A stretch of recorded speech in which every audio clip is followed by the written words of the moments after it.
We are building an ancient Roman garden in our backyard. Yeah, it's not that. It's this. It's still in the very, very early stages. In fact, I only currently have one herb so far, at least that you can't get at the store, and that's rue. And it is fantastic and interesting and potentially deadly. So I figured I would use it to make some ancient Roman artichokes. So thank you to Magic Spoon for sponsoring this video as we make artichokes and meander through the gardens of ancient Rome.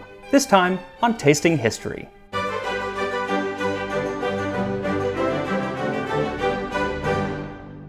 So I finally got a rue plant. It is one of those herbs that is used a lot in ancient Roman and medieval cookery, but it's really quite hard to find, especially fresh. You can get dried online, but the fresh, hard to find and very, very different. One of the differences is that the dried rue does not numb your tongue, but fresh rue does numb your tongue. It also has this very bitter quality, but then there's also this wonderful freshness and almost a sweetness behind it. And besides its culinary uses, it was also used a lot in medicine. It was thought to make your eyesight better and said to be good for digestion, and Hippocrates said that it could be an antidote for most poisons. Very impressive. Though Aristotle said that it made your sweat smell, so that's less than appetizing.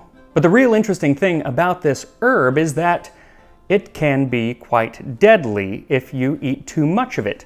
And even just a little bit can be used as an abortifacient, which it was used in ancient times in the Middle Ages for that purpose.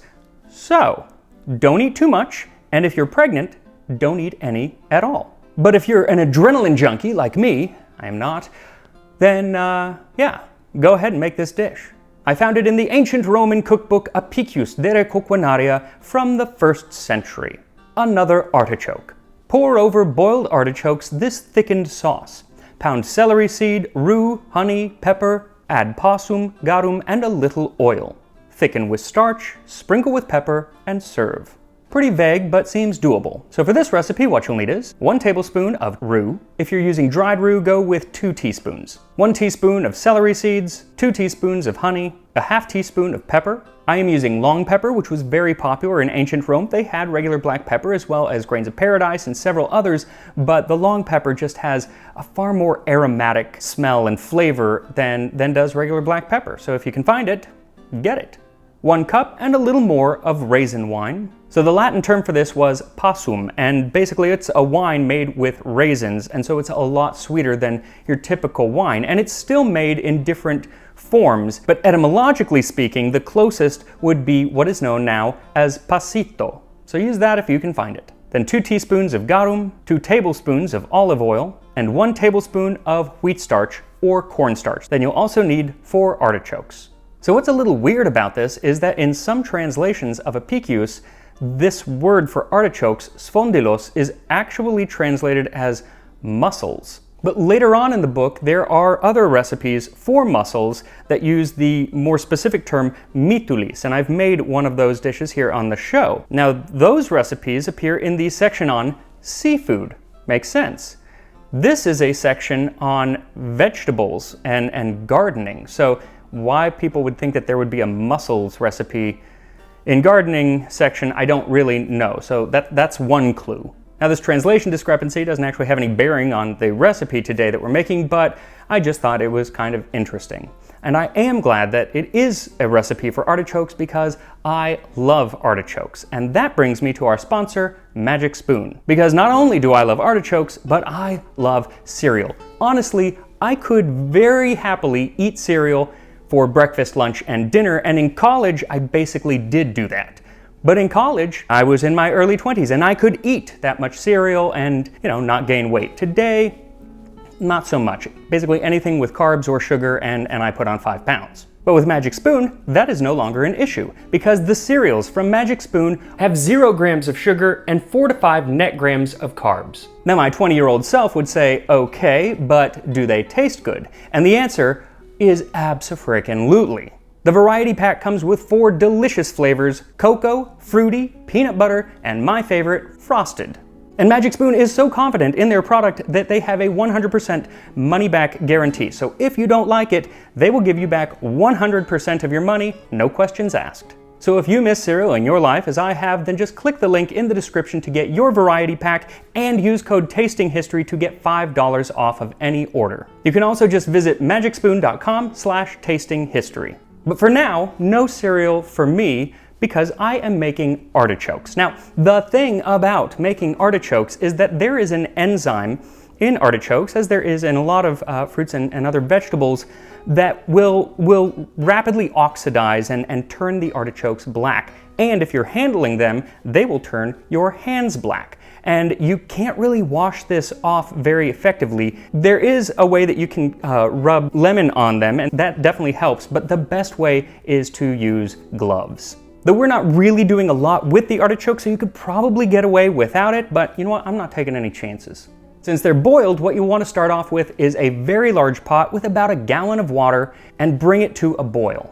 Then stir in 2 tablespoons of salt.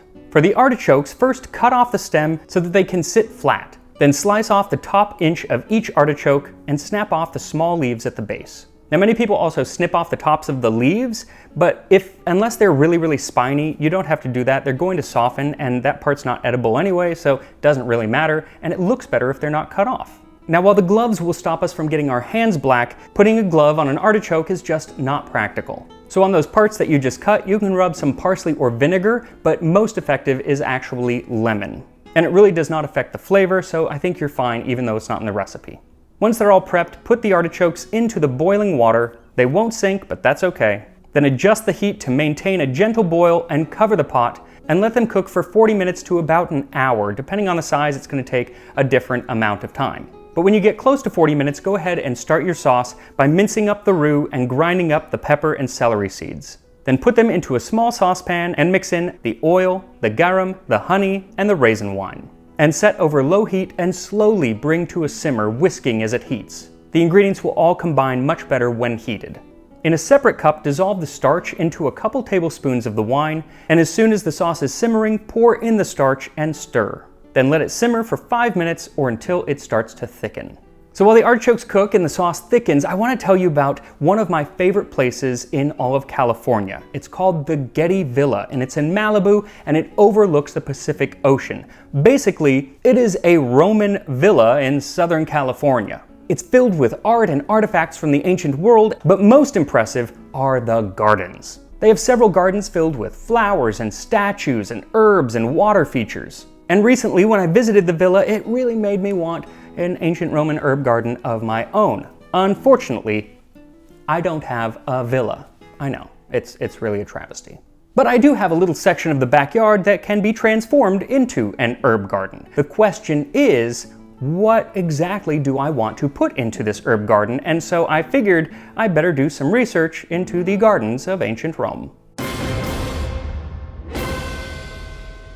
Ancient gardens were numerous and they were varied. Some of the earliest examples were small gardens at the back of a house where the family could grow food for their household. But by the late Republic, those with money who could afford an area of their house known as a peristyle began to use that as their garden.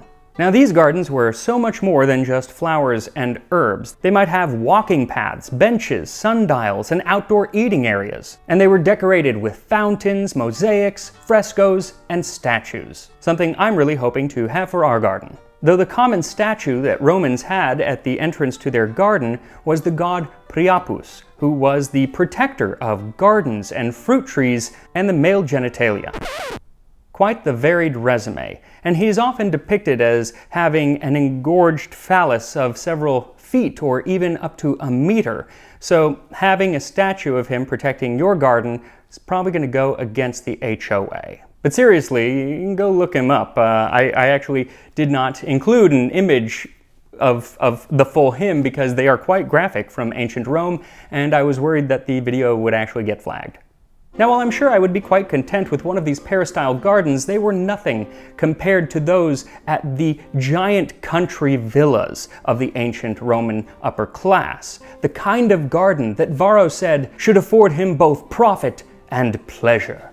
These could include larger structures like fish ponds and rabbit warrens. In addition to this are usually kept places for snails and beehives, and also casks in which dormice are kept confined. And I'm not going to lie, the idea of raising dormice is rather tempting, but the care, increase, and feeding of all these except the bees is evident. To keep the weasels out, Varro says that the walls need to be very high and made of very expensive plaster, and frankly, it's just not in my budget.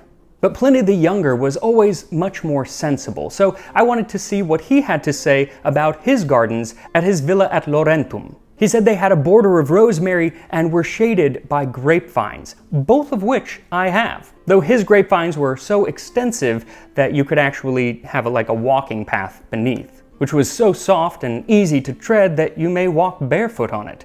The garden is chiefly planted with fig and mulberry trees, fragrant with the scent of violets. So let's consider that a goal for the future, but for now I'm sticking with the herbs, and I do have a limited space, so I needed to make some decisions on what herbs I was going to get. And luckily, Columella had some suggestions. Now is the time, if pickles cheap you seek, to plant the caper and harsh elecampane, and threatening fennel, creeping roots of mint, and fragrant flowers of dill are spaced now, and rue, which the Palladian berries taste improves, and mustard, which will make him weep whoe'er provokes it.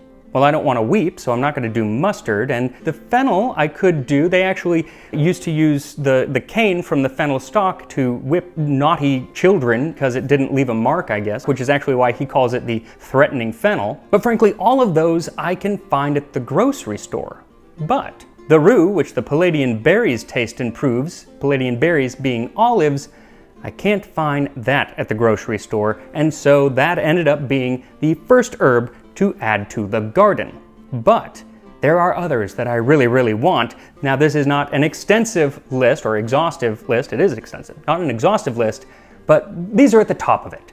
Lovage. So this is actually the most common herb in Apicius, and it used to grow everywhere, but now it's quite hard to find, especially here in the United States. It kind of looks like Italian parsley, but it tastes more of celery, and the biggest difference is that it can grow up to 8 feet high. And if Pliny the Elder can be trusted, which he usually can't, it's very good to control flatulence. Marshmallow. Now, the marshmallow plant has been cultivated in Egypt for at least 4,000 years. One application would be thickened and then sweetened with honey to make a sort of like mushy lozenge, and that ended up being recreated in the 1800s in France, though they used sugar and egg whites, and that became the precursor to today's marshmallow that you get at the store. Now, I'm not going to use it as a laxative, which is what Horace says it's good for, but I might try out what Pliny the Elder says. Whosoever shall take a spoonful of the marshmallow shall that day be free from all diseases that may come to him. Now, one that I really want, and I actually think I can find, is wormwood. And I just talked about wormwood in the episode on absinthe, but in ancient Rome they would use it in different foods. They also used it in their ink to deter rodents and fleas from eating papyrus when written upon. So my extensive papyrus collection will finally be safe. Pennyroyal. So this is one of those other herbs that I've wanted for a really long time. They actually used it in a version of Kikion, which was the ancient potion that I made when I first started the channel. It also can be quite deadly in certain quantities, so it's one to be careful with, but the reason that I want it is because it's said to keep away mosquitoes, and we have a terrible mosquito problem. And in the 17th century, they actually started using it to keep away rattlesnakes. We don't have a rattlesnake problem, but if we did, I would really need that.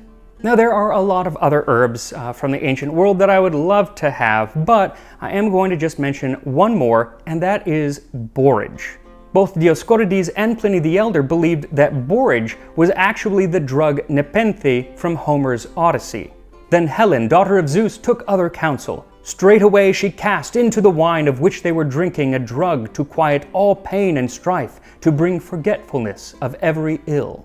And the 16th century herbalist Jean Girard said the leaves and flowers of borage put into wine make men and women glad and merry, and drive away all sadness, dullness, and melancholy.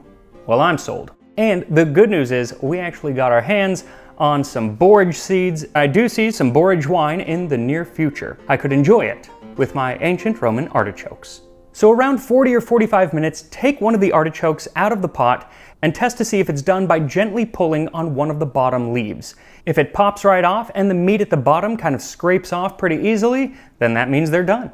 So transfer the artichokes to a wire rack set over a baking sheet, let them sit for about a minute, and then flip them upside down and let them drain and cool for 10 minutes. And then pour a bit of your sauce on top and sprinkle a little extra pepper on, and here we are, ancient Roman artichokes. The thing is, when you pour it on top, most of the sauce actually is on the outside and the top of each leaf, while the edible part is down here. So maybe save most of it on the side so you can dip, which is what I'm gonna do.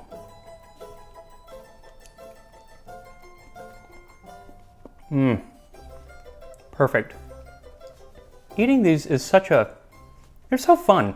I love eating artichokes. It's kind of a laborious process, but makes a great appetizer, because you can like have a conversation while you're doing it, even if you're just talking to a camera, but it's a long appetizer. Good for a long lunch.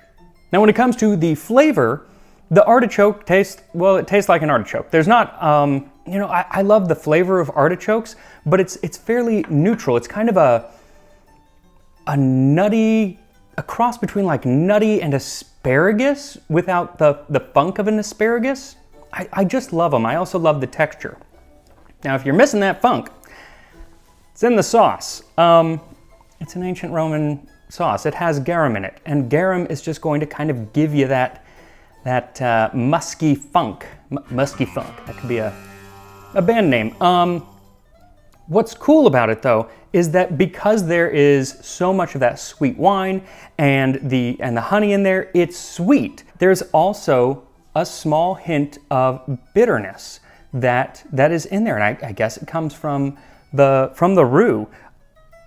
I don't know that I'm necessarily picking up the flavor of the roux, but there is the bitterness of the roux, if that makes any sense. Now the fun thing with artichokes is even once you've done all of the leaves, you still have the glorious heart in the center. The flavor is pretty much the same, maybe just a little bit stronger, but you get a nice big bite of the meat, which is nice after you've just like gotten scraps for the last 15 minutes. So definitely make these if you like that musky funk of ancient Roman cookery, and if you don't, then just some butter or remoulade sauce works really, really well. And I will see you next time on Tasting History.